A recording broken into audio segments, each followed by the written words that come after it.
हम मन में विचार बनाते हैं भोलेनाथ को दर्शन करने का कि भोलेनाथ कब आपका दर्शन होगा और हो जाएगा तो हमारा जीवन भी सफल हो जाएगा। ऐसे विचार के साथ हम इस भजन को गाते हैं। बड़ा ही सुंदर भजन है। तो श्रोताओं, हम कथा प्रसंग में थे कि दक्ष भोलेनाथ को गालियां दिया और भोलेनाथ वहां से बिना कुछ कहे शांति से वहां से चले गए। अब भोलेनाथ तो शांत हो गए हैं, परंतु दक्ष का क्रोध अभी भी शांत नहीं हुआ है। दक्ष अभी भी अभिमान में भरा है। भोलेनाथ को नीचा दिखाने के भाव से दक्ष कनखल हरिद्वार में एक यज्ञ किया। उसने श्राप दिया था कि इसे यज्ञ में कोई भाग न मिले, तो उसने ये प्रमाणित करने के लिए बड़ा विशाल यज्ञ का आयोजन किया। सभी देवी देवताओं को उसने पूरे ब्रह्मांड से बुलाया, परंतु उसने भोलेनाथ को कोई आमंत्रण नहीं भेजा। यज्ञ की तिथि आई, सभी देवी देवता उड़ उड़कर कैलाश पर्वत के ऊपर से अपने अपने विमानों से जाने लगे। भोलेनाथ को तो उसने बुलाया नहीं था। माता सती को भी पता ही नहीं है कि उनके पिताजी के यहाँ इतना बड़ा उत्सव हो रहा है। माता सती ने देखा ऊपर इतने आज विमान क्यों उड़ रहे हैं, क्या बात है, सोचने लगी। इतने में उन्होंने एक विमान को रोका और उनसे पूछा, कहाँ जा रहे हो, कहाँ का प्रयोजन चल रहा है। तो एक देवी ने कहा, हम तो तुम्हारे पिताजी के विशाल यज्ञ समारोह में जा रहे हैं, क्यों तुम नहीं जा रहे हो? क्या तुम्हें तुम्हारे पिताजी ने नहीं आमंत्रण भेजा क्या? अब माता सती तो आश्चर्यचकित हो गई कि हमारे पिताजी के यहाँ महोत्सव, मायके में महोत्सव, और मुझे खबर ही नहीं। आश्चर्यचकित हो गई। परंतु घर की बात को संभालने के लिए माता सती ने कहा, ठीक है आप चलो, मैं आती हूँ। अब चिंतित हो गई माता सती कि क्या किया जाए। जाकर भोलेनाथ के चरण दबाने लगी। शायद भोलेनाथ को कुछ पता हो। भोलेनाथ के चरण दबा रही हैं माता सती। भोलेनाथ ने पूछा, क्या बात है देवी, बताइए। माता सती ने कहा, कोई बात नहीं भोलेनाथ, ये तो पत्नी का धर्म होता है, पति के चरण सेवा करना, मैं तो अपना धर्म निभा रही हूँ। भोलेनाथ ने कहा, आज कुछ ज्यादा ही धर्म निभा रही हो, बताओ सच सच क्या बात है। माता सती ने कहा, भोलेनाथ, मेरे पिताजी ने बड़ा ही विशाल यज्ञ का आयोजन किया है, जिसमें ये सभी देवी देवता जा रहे हैं, जिसमें मैं भी जाना चाहती हूँ। आप भी चलोगे? भोलेनाथ ने कहा, हम जाते अवश्य, परंतु उन्होंने हमें बुलाया नहीं, हम क्यों जाएंगे, उन्होंने तो हमें तो बुलाया नहीं। माता सती ने कहा, अपनों के घर में जाने के लिए निमंत्रण थोड़ी देखना पड़ता है, वो तो हमारे पिता का घर है, आपके ससुर का घर है, तो बिना बुलाए भी जा सकते हैं।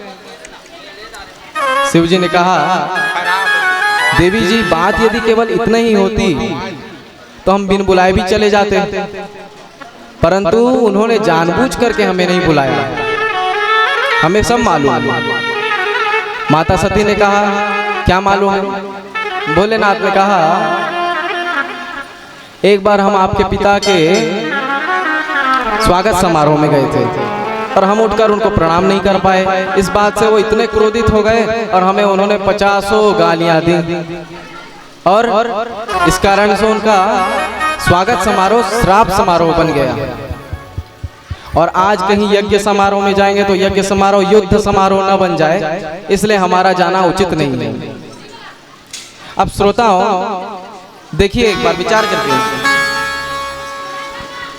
कि संसारी कोई व्यक्ति होता तो ससुर की इतनी गालियों को सुनने के बाद क्या शांत रहता? तुरंत आकर अपनी पत्नी पर ब्याज सहित दुगना करके पलट देता कि तुम्हारे पिताजी ने ऐसा कहा, तुम्हारे यहाँ हमारा ऐसा अपमान हुआ, इस प्रकार से। परंतु धन्य है भोलेनाथ जिन्होंने आज तक माता सती से ये बात नहीं कही थी। ये तो आज अवसर ऐसा आ गया जहाँ बताना जरूरी हो गया, इसलिए भोलेनाथ ने माता सती को यह बात कही। भोलेनाथ देवी जी से कहते हैं कि हमें ऐसे जगह में कभी नहीं जाना चाहिए कि जहाँ जाए हम तो सबका मुंह लटक जाए, ऐसी जगह में थोड़ी जाएं। तुलसीदास जी इसी बात को रामचरितमानस में कहते हैं, आवत ही हर से नहीं, नैनन नहीं सने, तुलसी तहां न जाए, चाहे कंचन कंचन बरसे में, आवत ही अरसे नहीं, नैनन नहीं सनेह, तुलसी तहाँ न जाइए कंचन बरसे में।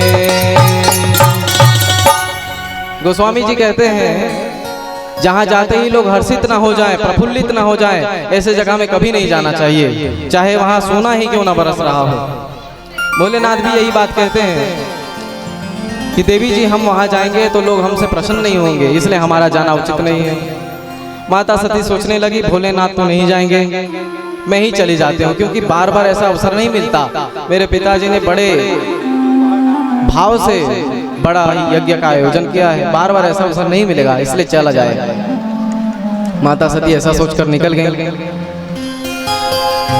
अब जैसे ही माता सती वहां पहुंची तो प्रेम से उन्होंने देखा सभी को, परंतु प्रेम से सती माता से कोई नहीं मिला। प्रेम से केवल एक ही मिली, कौन? सादर भलाई मिली एक माता, भगने मिले बहुत मुस्काता, भगने मिले बहुत मुस्काता, सादर भलाई मिले एक माता, सादर भलाई मिले एक माता, भगने मिले बहुत मुस्काता, भगने मिले बहुत मुस्काता। कहते हैं सादर भलाई मिली एक माता, केवल माता सती से उनकी माता जी ही प्रेम से मिली, बाकी बहनें जो थी उनके 16 बहनें थी वो व्यंग बाण चलाने लगी। जब तक सती जी उनके सामने नहीं थी तो कहने लगी कि देख देख बिना निमंत्रण के चली आई, और जैसे ही सती जी सामने आई तो कहने लगी अरे बहन तूने बहुत अच्छा किया, अगर तेरे बिना तो हमारा मन ही नहीं लग रहा था, ऐसे कहने लगे। माता सती सब समझ रही हैं कि ये सब व्यंग बाण चला रही हैं। माता सती अपने पिता के पास मिलने गई, दक्ष के पास, तो दक्ष ने भी अपना मुंह फेर लिया। माता सती ने अपना अपमान तो सह लिया, परंतु जैसे ही उन्हें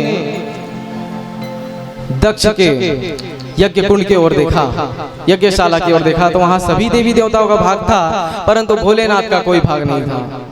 तो सती पति का अपमान कैसे सहे? माता सती अत्यंत क्रोधित हो गई। माता सती ने अपना अपमान तो सह लिया था, परंतु भोलेनाथ का अपमान माता सती सह न सके। चिल्लाकर कहने लगी दक्ष को, पिताजी आज मुझे तुम्हें पिता कहने में लज्जा का अनुभव होता है। क्यों? बोले तुम शिव द्रोही हो, शिव से तुमने द्रोह किया है। ऐसे अशरण शरण भोलेनाथ, तुम शंकर का अर्थ समझते हो? शंकर का अर्थ होता है शम कल्याणम करोति इति शंकरः, जो सभी का कल्याण करे उसे शंकर कहते हैं। ऐसे मेरे भोलेनाथ से तुमने बैर किया, मैं ऐसे व्यक्ति से अपना नाता नहीं रखूंगी। माता सती ने अपने पिता से कहा तुमसे मैं नाता नहीं रखना चाहती, परंतु तुमसे मेरा नाता तभी टूटेगा जब मेरा यह शरीर छूटेगा। ऐसा विचार करके माता सती तो भोलेनाथ का स्मरण करते हुए अपना शरीर योग अग्नि में उन्होंने त्याग दिया। बोलो सती महारानी की। माता सती ने योग अग्नि में जैसे ही अपना शरीर त्यागा तो यज्ञशाला में भगदड़ मच गई। सब भागने लगे, सब भयभीत हो गए कि ये क्या हो गया। नारद जी ने तुरंत जाकर भोलेनाथ को संदेश पहुंचा दिया कि भोलेनाथ गजब हो गया। क्या हुआ? बोले माता सती यज्ञ समारोह में गई थी और उन्होंने योग अग्नि में अपना प्राण त्याग दिया। बस इतना सुनते ही भोलेनाथ इतना क्रोधित हो गए कि उन्होंने अपनी जटा उखाड़ कर पटक दी और वहां से वीरभद्र प्रकट हो गया। तो वीरभद्र प्रकट हो गया और वीरभद्र गरजते हुए काल का रूप धारण कर लिया। भोलेनाथ ने आज्ञा दी जाओ दक्ष को यज्ञ सहित नष्ट करो। अब भोलेनाथ तो दौड़ता हुआ भोलेनाथ के जो वीरभद्र गण है भागते हुए दौड़ते हुए यज्ञशाला की और जाने लगे। काल का स्वरूप धारण कर लिया उन्होंने। भागते हुए हजारों भूतों प्रेतों के साथ वीरभद्र जा रहे हैं। देवताओं ने देखा तो बड़े भयभीत हो गए कि इतने विकराल भूत प्रेत आ रहे हैं। सब भागने लगे, सब भयभीत हो गए।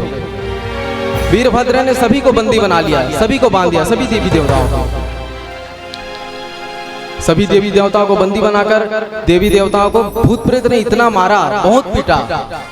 और जो भृगु जी थे यज्ञाचार्य, उसको एक प्रेत ने पकड़ लिया और उनकी दाढ़ी नोचकर सीधे यज्ञ कुंड में स्वाहा कर दी। क्यों? क्योंकि जब भोलेनाथ को दक्ष गाली दे रहा था तो भृगु जी जो है वो अपनी दाढ़ी पर हाथ घुमाकर हंस रहे थे, इसी कारण से उनकी दाढ़ी नोचकर बाहर कर दी। पूसा नाम के देवता को एक देवता ने पकड़ लिया प्रेत ने, और एक मुक्का मारा तो उसकी सारी बत्ती सी बाहर, अंग भंग कर दिया सभी देवी देवताओं को। एक प्रेत भंडार गृह में घुस गया और खीर की कढ़ाई में कूद हर हर महादेव कहकर खीर की कढ़ाई को पलटा दिया। इस प्रकार से सारा भंडार गृह नष्ट कर दिया। एक प्रेत ने पूरे यज्ञशाला को उखाड़ कर फेंक दिया। इस प्रकार से पूरा यज्ञ तहस नहस कर दिया गया। कुछ भूत प्रेत यज्ञ कुंड में पेशाब कर दिया उन्होंने, पूरा यज्ञ तहस नहस विध्वंस कर दिया गया। वीरभद्र को इतना क्रोध आया दक्ष पर कि वीरभद्र ने दक्ष को पकड़ा और पटक कर उसकी मुंडी को मरोड़कर यज्ञ कुंड में स्वाहा कर दिया। बोलो शंकर भगवान की। वीरभद्र तो अब उसका धड़ अलग हो चुका है, सर तो स्वाहा हो चुका है। अब सभी देवी देवता भयभीत हो गए कि अब क्या किया जाए। सभी डरते हुए ब्रह्मा जी के पास गए कि ब्रह्मा जी सब खंडित हो गए, हम तो यज्ञ में अपना भाग लेने गए थे परंतु हमारा ही भाग चला गया। क्या चला गया? बोले मेरा हाथ टूट गया, एक ने कहा मेरा पैर टूट गया, एक ने कहा मेरे दांत टूट गई। इस प्रकार से सभी खंडित हो गए हैं देवी देवता। ब्रह्मा जी ने कहा तुमने अपराध किया, जहां भोलेनाथ नहीं गए थे, जहां ब्रह्मा जी नहीं हम नहीं गए थे और जहां विष्णु जी नहीं गए थे, ऐसे जगह में तुम गए, इसी कारण से तुम्हें ऐसे कर्म का फल भोगना पड़ा। क्या करें अब? बोले अब इसका निवारण भोलेनाथ ही कर सकते हैं। तो सभी देवी देवता भोलेनाथ के पास पहुंचे और भोलेनाथ से प्रार्थना करने लगे, स्तुति करने लगे। शिव कैलाशों के वासी, धौली धारों के राजा, शंकर संकट हरना, ओ भोले बाबा शंकर संकट हरना। शिव कैलाशों के वासी, धौली धारों के राजा, शंकर संकट हरना, ओ भोले बाबा शंकर संकट हरना। बोलो शंकर भगवान की जय। सभी देवी देवता भोलेनाथ से क्षमा मांगने लगे। अब भोलेनाथ का एक नाम आशुतोष है। आशुतोष का अर्थ होता है आशु तुष्यति इति आशुतोषः, जो शीघ्र प्रसन्न हो जाए उसे आशुतोष कहते हैं। भोलेनाथ तुरंत प्रसन्न हो गए। भोलेनाथ ने सभी को क्षमा किया। अब सभी तो जीवित थे परंतु दक्ष की तो मृत्यु हो चुकी थी, उसका तो धड़ पड़ा था, सिर तो स्वाहा हो चुका था, वीरभद्र ने उखाड़ कर फेंक दिया था। अब भोलेनाथ ने क्या किया? यज्ञ समारोह में भोलेनाथ पहुंचे और दक्ष का धड़ खड़ा किया और उसमें बकरे का सिर जोड़ दिया। नंदीश्वर ने भी यही श्राप दिया था कि तुम्हें बकरे का सिर लग जाए, तो सच में भोलेनाथ ने उसे बकरे का ही सिर लगा दिया। अब बकरे का सिर लगाकर जैसे ही भोलेनाथ ने दक्ष को जीवित किया तो दक्ष भोलेनाथ की महिमा को समझ गया और भोलेनाथ की स्तुति करने लगा। अब स्तुति करने तो वो चाह रहा है परंतु स्तुति कैसे करे? मुख तो बकरे का लगा हुआ है, इंसान का तो है नहीं, इंसानों की बोली उसके मुंह से नहीं निकल रही है। बकरा कैसे बोलता है? बम बम बम बम कहता है। तो वह स्तुति करना चालू किया तो उसके मुंह से बम बम बम बम ऐसा निकलने लगा। तो भोलेनाथ बड़ी जोर से हंस पड़े कि ससुर जी की पूरी भाषा ही बदल गई है। तो इसी कारण से जब भी कोई व्यक्ति, कोई भी भक्त भगवान को प्रेम से बम बम भोले कहकर पुकारता है तो भोलेनाथ बहुत प्रसन्न हो जाते हैं। उन्हें अपने ससुर जी की याद आ जाती है कि ऐसे ही मेरे ससुर जी भी स्तुति किया करते हैं।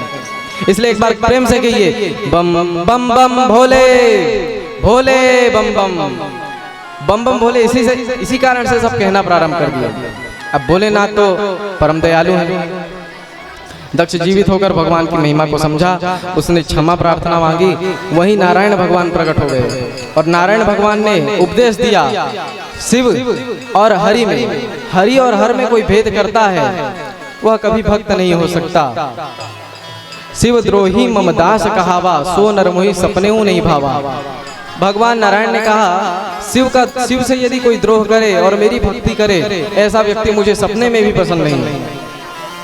शिवस्य हृदयम विष्णु, विष्णुश्च हृदयम शिव। शिव के हृदय में विष्णु है और विष्णु के हृदय में शिव है। एक भक्त बड़ा ही सुंदर भजन गाते हैं, हरि हर एक है दोनों, न ये कम है न वो कम है। हरि हर एक है दोनों, न ये कम है न वो कम है। न ये कम है न ये कम है, न ये कम है न वो कम है। न ये कम है न वो कम है, न वो कम है न ये कम है। न ये कम है न वो कम है। हरे हरे कहे दोनों, हरे हरे कहे दोनों, न ये कम है न ये कम है। हरे हरे कहे दोनों, न ये कम है न वो कम है। श्रोताओं, ऐसा क्यों कहा? ससुर घर दोनों रहते हैं। ससुर घर ये भी रहते हैं, न वो कम है न वो कम है। ससुर घर ये भी रहते हैं, न ये कम है न वो कम है। ससुर घर रहते हैं, ऐसा क्यों कहा? भोलेनाथ के ससुराल क्या है? कैलाश पर्वत। हिमाचल की पुत्री से भोलेनाथ ने विवाह किया है, पार्वती से, और हिमाचल पर ही वैसे कैलाश पर ही रहने लगे। इसलिए कहा कि वो ससुर के घर रहते हैं। और जो नारायण है, उन्होंने समुद्र की पुत्री लक्ष्मी से विवाह किया। समुद्र की कन्या है लक्ष्मी, और समुद्र पर, क्षीर सागर पर ही भगवान रहते हैं। इस प्रकार से ससुर घर तो दोनों रहते हैं। इसलिए कहा कि ससुर घर वो भी रहते हैं, ये भी रहते हैं, न ये कम है न वो कम है। हरे हरे कहे दोनों, न ये कम है न वो कम है। हरे हरे कहे दोनों, न ये कम है न वो कम है। तो इससे यह समझ में आया कि भोलेनाथ और अन्य किसी भी देवी देवताओं में कोई भेद नहीं है। एक दृष्टांत के माध्यम से समझें। एक गांव था जिसमें सभी अंधे लोग रहा करते थे। ध्यान से सुने श्रोताओं, एक गांव था जिसमें सभी अंधे लोग रहा करते थे। उस गांव में एक हाथी घुमाने वाला व्यक्ति आता है, जो हाथी लेकर घूमता है, दिखाता है। वहां पहुंचा और उस गांव से आगे निकलने लगा। इतने में उस अंधे लोग कहने लगे कि हमें भी देखना है। हाथी वाले ने कहा, अब तुम कैसे देखोगे, तुम्हारे पास तो आँख ही नहीं है। बोले हम महसूस छू कर एक बार देख लेंगे, छू कर पता कर लेंगे भाई हाथी कैसा है। हाथी वाला मान गया, चलो ठीक है, छू कर देख लो। सभी आए, सभी ने हाथी को एक एक करके छू कर देखा। सभी ने हाथी का स्पर्श किया और सभी ने इस प्रकार से हाथी को समझा। अब हाथी वाला तो चला गया। अब गांव में मीटिंग रखा गया कि हाथी कैसा होता है। अब सबने, अब अंधे तो हैं, किसी ने हाथी को देखा नहीं, सब छुआ है। एक ने कहा हाथी सांप की तरह होता है, लंबा पतला सा रस्सी की तरह होता है। दूसरे ने कहा नहीं, हाथ सूपे की तरह होता है, लंबा सा सूपे की तरह। एक ने कहा हाथ बड़े से स्तंभ की तरह होता है, जैसे यह खंबा है। एक ने कहा हाथी किसी ऐसे मोटे से वृक्ष की डंगाल की तरह होता है। अब सब कह रहे हैं कि मैं सच कह रहा हूं, अब किसकी बात को सच माने? अब वो ऐसा इसलिए कह रहे हैं, जो कह रहा है डंगाल की तरह होता है उसने सूंड पकड़ा था, हाथी की सूंड उसने पकड़ी थी। जो कह रहा है रस्सी की तरह होता है उसने पूंछ पकड़ी थी। जो कह रहा है सूप की तरह होता है उसने कान पकड़ी थी हाथी की। अब अपने अपने हिसाब से तो उन्होंने सच ही कहा भाई ऐसा होता है, पूरी तरह से तो देख नहीं पाए थे। भयंकर युद्ध छिड़ गया गांव में, सभी झूठे हैं, सभी झूठ कह रहे हैं। फिर से उस हाथी वाले को बुलाया गया। हाथी वाला आया, हाथी वाले से पूछा गया, देखो भाई ये सब ऐसा कह रहे हैं, हाथी ऐसा होता है क्या? ऐसा होता है? उसने कहा क्या सूंड लंबे स्तंभ की तरह होता है? हाँ होता है भाई। उसने सोचा हाथी का तो पैर ऐसा होता ही है। सबने कहा जब हाथी ऐसा होता है तो सब अलग अलग क्यों कह रहे हैं? तो उस व्यक्ति ने कहा आप लोगों के पास नेत्र नहीं है, नेत्र नहीं है, इसी कारण से आप थोड़े थोड़े अंग को स्पर्श कर रहे हैं, इसलिए आपको लग रहा है वो अंग ही हाथी है। आपने पैर को स्पर्श किया तो सोचे कि पैर ही हाथी है, किसी ने कान को स्पर्श किया तो सोचा कि कान ही हाथी है। उसी प्रकार जो भक्त हैं, जो ज्ञान के दृष्टि से अंधे हैं, वो किसी देवी देवताओं को पकड़ लेते हैं और सोचते हैं यही सर्वस्व है, परंतु ज्ञान की दृष्टि से जिसकी बुद्धि है वो कभी ऐसा नहीं सोचता। उसका तो मन यही मानता है अंग अलग अलग हैं परंतु दिव्य शक्ति तो एक ही है, परम तत्व तो एक ही है। अलग अलग अवतार धारण करके भगवान आते हैं, ऐसे भगवान की अद्भुत महिमा है। तो कहने का तात्पर्य यह है बंधुओं, भगवान शिव की पूजा करते समय मन में कभी भी भोलेनाथ की पूजा करते समय विष्णु जी के प्रति कभी द्रोह ना आ जाए, क्योंकि ऐसा करने से हमने जितना भी भोलेनाथ का पूजन किया है वह सब व्यर्थ हो जाता है। आप सभी बड़े भाव से पार्थिव शिवलिंग का निर्माण कर रहे हैं, संभवतः सभी ने निर्माण कर लिया होगा। अब जल्दी से जल्दी हम भगवान की पूजन की ओर बढ़ेंगे। आइए एक भजन के माध्यम से भगवान की महिमा का गुणगान करें। बोलो शंकर भगवान की जय।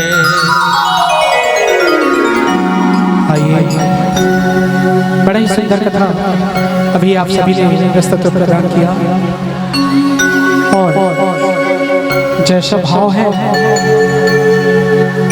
कि हे भोलेनाथ सुबह भी तुम्ही से और शाम भी तुम्ही से, और इसी को जपते हुए हमारे प्राण निकले और शरणागत आपका ही मिले, यही कामना रखे मन में। और कहते हैं ऐसी सुबह ना आए ना ऐसी धन्य करो हे त्रिनेत्र महेश्वर।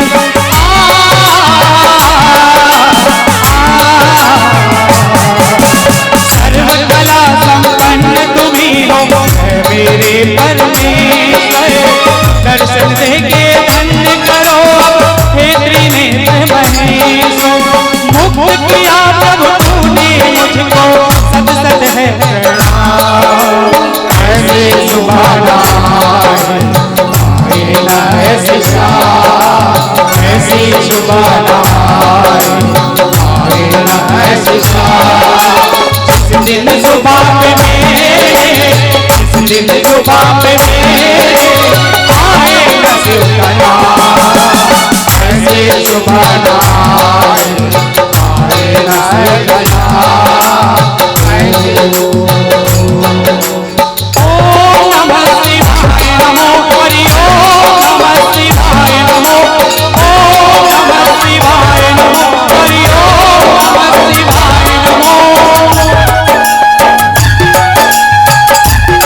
हम भगवान के खाना पीना तो पक्का ही है, भोजन हम हमेशा करते हैं पर भजन नहीं करते।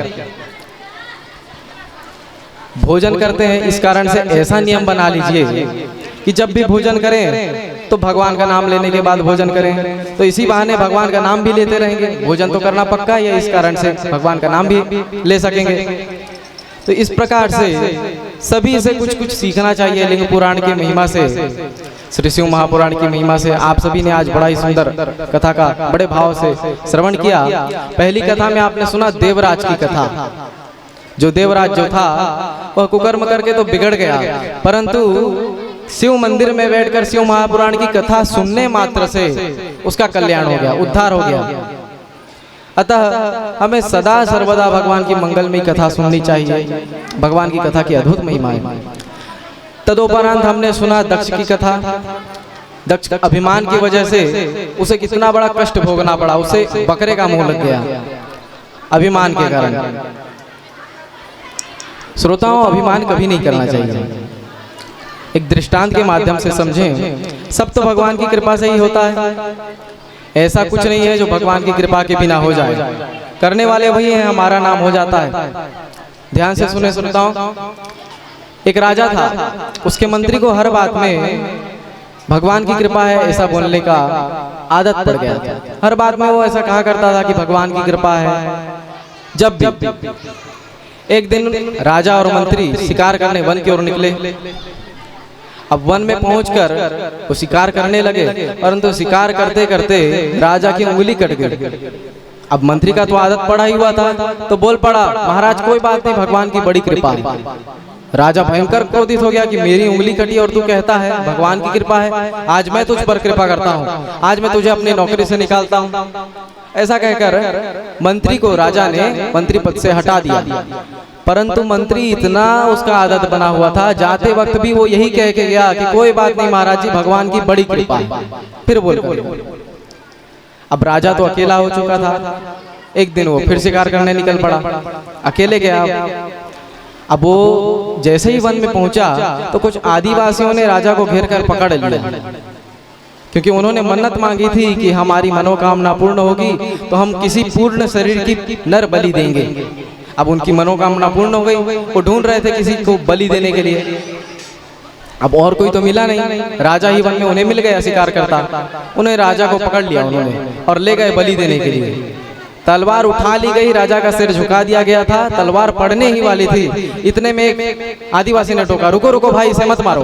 क्यों? बोले इसका तो एक अंगूठा नहीं है और हमने कहा है देवी से कि हम पूर्ण शरीर की बलि देंगे। मान लो हम खंडित शरीर की यदि बलि दे देंगे तो शायद देवी नाराज हो जाए, इसलिए हम इसकी बलि नहीं दे सकते, इसे छोड़ दो। तो सभी ने कहा हाँ भाई ठीक बात है, उसे छोड़ दिया गया। राजा तो जैसे तैसे अपनी जान बचाकर वहां से भागा और घर पहुंचकर महल में पहुंचकर तुरंत मंत्री जी को बुलवाया कि तुरंत मंत्री जी को बुलाओ, कहाँ है? सैनिकों ने मंत्री जी को बुलवाया। राजा ने मंत्री जी को हाथ जोड़कर कहा, मंत्री जी आपने सच ही कहा था, उस दिन भगवान की कृपा हुई थी। यदि उस दिन मेरा अंगूठा ना कटता तो आज मेरी गर्दन कट गई होती। कहने का तात्पर्य है श्रोताओं, मंत्री ने कहा था भगवान की कृपा है और अवश्य भगवान की कृपा हुई थी। अंगूठा की वजह से, अंगूठा ना होने की वजह से वो आज जीवित बच गया। राजा ने कहा मेरा तो अंगूठा कटा तो मेरा सिर बच गया, ये तो मुझ पर कृपा हुई, तुम पर कौन सी कृपा हुई? मैंने तो तुम्हें निकाल दिया था और तुम जाते वक्त भी यही बोल कर गए थे कि भगवान की बड़ी कृपा है, तुम पर क्या कृपा हुई? तो मंत्री ने कहा महाराज मुझ पर तो तुमसे भी बड़ी कृपा हुई है। क्या कृपा? बोले आपके साथ यदि मैं होता, आप मुझे नौकरी से नहीं निकाले होते तो आज मैं आपके साथ होता और आपके साथ मैं शिकार करने गया होता। आपका तो अंगूठा था नहीं महाराज, अंगूठा मेरा तो है। वो लोग आपको बलि देने के लिए देखते, आप अंगूठा बिना बच जाते, और मेरा तो अंगूठा है, वो लोग मेरी बलि दे देते, आज मेरा ही बलि हो जाता। तो इस कारण से आपसे भी बड़ी कृपा मुझ पर हुई है महाराज, ऐसा मंत्री ने कहा। तो मंत्री के भले ही ये आदत है, वो हर बात में कहने का उसको आदत था, परंतु भगवान की कृपा सदा होती है। देखने वाला होना चाहिए, समझने वाला होना चाहिए। भगवान की कृपा तो सदा बरसती है। जैसे बारिश, दिन की बारिश को हम सब देख लेते हैं कि कितना बरसा, कितना पानी भर गया, परंतु जब हम रात में सो जाते हैं तब भी बारिश होती है और सुबह उठकर देखते हैं तो नदी तालाब सब भरे मिलते हैं, बाढ़ आ गया। तो ऐसे ही भगवान की कृपा ही है जो दिन रात बरसती रहती है। आज हम देख रहे हैं, हम पर भगवान कृपा बरसा रहे हैं कि हम आज बैठकर भगवान की कथा को सुन पा रहे हैं। और कई ऐसी कृपा भगवान कर देते हैं जो हम समझ नहीं पाते, वह रात की कृपा है। रात में भगवान कृपा बरसा देते हैं, हम समझ नहीं पाते, ऐसी कृपा है भगवान की। ऐसे परम कृपा वत्सल भोलेनाथ हैं, ऐसे भगवान हैं। भक्त इसी बात को बड़े भाव से गाते हैं, मेरा आपकी कृपा से सब काम हो रहा है। बोलो भक्त वत्सल भगवान की।